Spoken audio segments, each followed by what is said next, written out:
Bienvenue dans cette nouvelle ressource. Je vais vous présenter dans les prochaines minutes la méthode qui a permis aux entreprises chez lesquelles nous l'avons implémentée de surperformer dans la gestion de leurs opportunités commerciales, à savoir d'augmenter leur taux de closing entre les ouvertures d'opportunités et la signature de celle-ci, et de réduire le temps qui s'écoule entre l'ouverture et la fermeture par la signature de ces opportunités. Alors, l'objectif, ça va être de vous la présenter de manière synthétique et de vous susciter l'envie d'aller télécharger ce framework en lien dans le commentaire de la vidéo YouTube. C'est un exercice un petit peu d'équilibriste pour vous donner envie, vous apporter de la valeur, mais aussi pas trop rentrer dans le détail parce que sinon ça va être très long. Je ne sais pas à quel point ça va être pertinent de tout passer en revue pour vous sur cette vidéo. Donc je vais essayer de naviguer au mieux dans tout ça. Avant ça, on va dézoomer un petit peu. Je vais vous présenter à quoi ressemble cette méthode.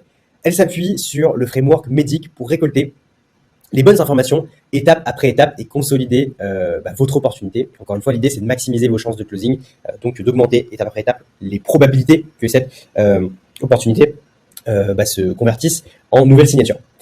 Donc, les informations récoltées pour remplir le framework MEDDIC sont ici dans les branches en noir. Et cette méthode s'appuie également sur un panel d'actions que je vous encourage vivement à appliquer, qui vont vous permettre, encore une fois, et je martèle ça, de maximiser vos chances de faire passer votre deal dans les étapes, dans les 5 étapes qui composent ce framework. Alors les 5 étapes, c'est lesquelles? C'est l'intérêt réciproque, donc l'étape 1, l'étape 2, le projet dessiné, l'étape 3, le process enclenché, l'étape 4, la décision imminente, et l'étape 5, qui en réalité c'est un petit peu de la triche, les étapes finales qui sont composées de 3 étapes qui vont de la contractualisation / négociation, signature du contrat, c'est vraiment un acte de closing, et de la passation vers les équipes projet pour réaliser celui-ci. Alors, voyons voir ce qui se passe dans cette première étape et toutes les actions que vous allez pouvoir mettre en place pour passer à l'étape 2. Alors, avant ça, si opportunité, forcément, il y a récolte d'informations pour s'assurer qu'on ne dépense pas de l'énergie et de l'effort en vain. Quels éléments il va falloir aller récolter pour valider justement cet intérêt réciproque? Donc, un niveau de priorité, les étapes suivantes envisagées par votre prospect. Donc, tout l'enjeu, ça va être de le guider, bien sûr, et d'imaginer avec lui ces étapes suivantes. Les problématiques douleurs rencontrées par votre prospect, le montant de l'opportunité également pour avoir une idée du cash potentiel que vous allez pouvoir faire rentrer dans votre entreprise. Et les étapes sont celles-ci. Il y a 4 champs d'étapes, à savoir l'étape d'après qui va revenir dans les différentes étapes qu'on va voir ensemble prochainement. La réactivité, très important. On n'a qu'une seule balle dans notre chargeur pour faire bonne impression.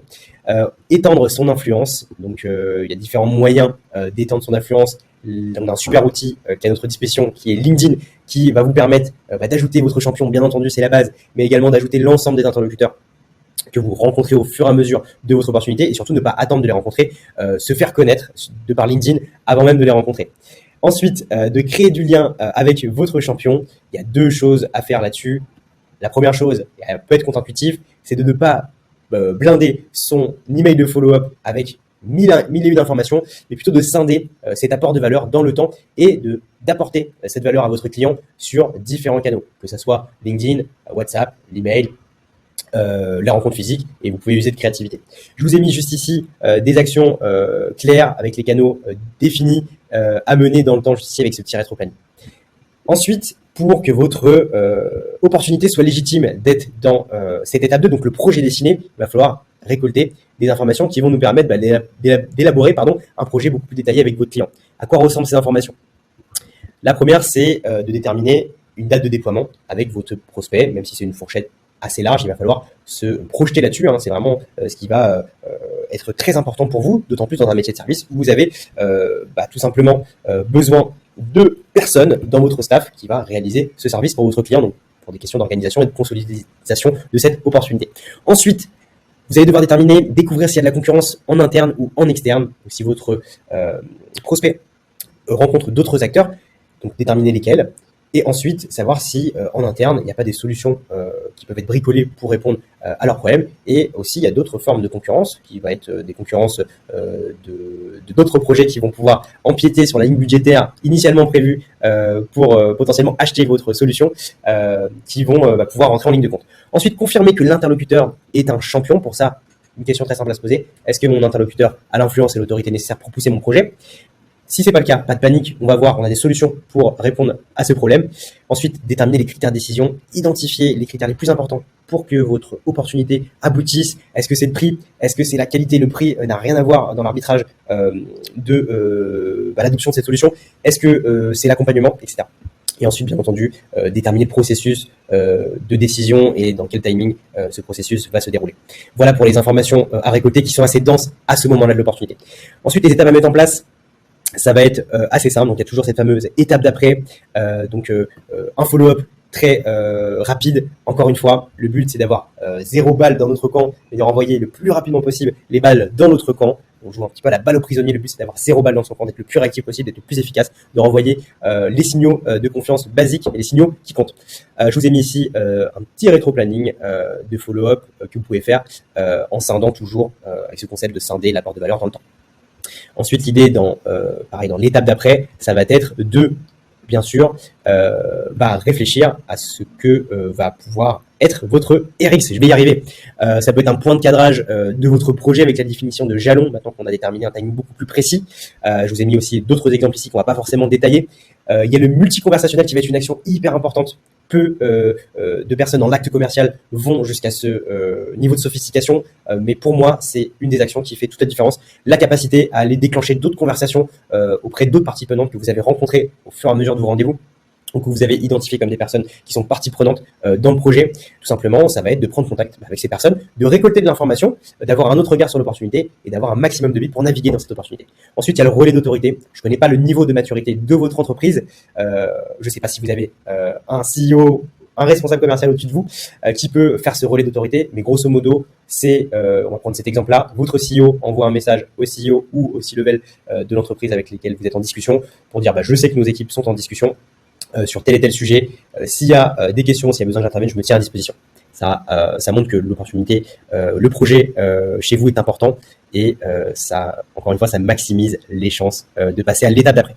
L'étape d'après, c'est le process enclenché. Pour que votre opportunité soit légitime d'être ici, il va falloir tout simplement récolter un certain nombre d'informations. Donc on l'a vu tout à l'heure, ça concerne principalement le process de décision et on va rentrer en fait dans le détail de ce process de décision, à savoir qui paye à la fin. Découvrir qui a le dernier mot, et celui qui a le dernier mot, c'est celui qui va donner l'ordre de virement. Donc découvrir qui est cette personne va être hyper important parce que c'est la personne clé du deal, celle qu'il faut convaincre absolument. Ensuite, quel est le compelling event, donc l'événement qui va déterminer la date précise de déploiement. Par exemple, une réglementation qui va rentrer en vigueur à telle date. Du coup, il faut que votre solution soit déployée avant cette date. Je vous ai mis aussi d'autres exemples de comment vous allez pouvoir créer justement cet événement qui va déterminer la date de déploiement et créer de l'urgence. Un exemple comme ça, tout simple, parmi d'autres que j'ai cités, savoir un avantage financier, une incitation qui est limitée dans le temps pour créer de l'urgence. Ensuite, les étapes que vous allez pouvoir actionner, ça va être de lancer des appâts. Alors, c'est quoi lancer des appâts? C'est tout simplement, je vais vous donner un exemple, ça va être plus simple. Envoyer un contrat type à votre champion pour qu'il puisse le transmettre à son service juridique pour anticiper cette période, ce passage obligé de contractualisation qui peut être un petit peu ralenti par les achats bien souvent, par le service juridique bien souvent parce qu'il y a des relectures, on n'est pas seul contrat qui est sur la table et de prendre de l'avance sur ce sujet-là, c'est très malin. Et du coup, ça va être un prétexte pour voir à quel point votre champion et l'entreprise est prête à acheter votre solution. Donc si votre champion freine des deux pieds, attention, on n'en est pas là, et ça veut dire que c'est pas gagné. Ou si ça se passe très bien et votre champion est enthousiaste à l'idée de transférer ce contrat type au service juridique, vous êtes sur la bonne voie. Vous avez mis ici d'autres exemples d'appâts qui peuvent être lancés. Ensuite, l'idée ça va être de coacher votre champion, d'autant plus dans le cas où vous n'avez pas accès aux décisionnaires, à l'ensemble des parties prenantes dans ce deal. L'idée ça va être bien sûr de le coacher pour qu'il puisse réattribuer la valeur correctement de votre outil. De votre solution, de votre service, que sais-je. Voilà, je vous ai mis des exemples ici de manière de coacher et de moyens de le faire, de support, de format, au mieux votre champion. Ensuite vient l'étape de la décision imminente où là, l'objectif, ça va être tout simplement pour amener cette opportunité dans cette décision imminente, ça va être d'identifier le go. Donc le go peut venir de différentes façons, à savoir un go formel, oui je veux travailler avec vous, ou encore des questions très orientées sur la suite et sans prendre de détour. Désolé, j'ai marqué une petite pause. Donc des questions très orientées sur la suite sans prendre de détour. Quelle est la prochaine étape? Quand pouvons-nous commencer? Ça, ce sont des questions qui ressemblent, qui sont déguisées en fait, qui Ce sont des questions qui ressemblent à un go oral, tout simplement. Je vais y arriver. Et ensuite, j'ai mis d'autres exemples, tout simplement, pour identifier un go. Après avoir obtenu le go, d'essayer de prendre des informations, encore une fois, sur le timing, le délai dans lequel votre prospect va pouvoir signer le contrat. Et bien entendu, l'idée, ça va être de confirmer par écrit dans un email avant la signature pour, encore une fois, consolider, engager un peu plus votre prospect, maximiser vos chances de closing.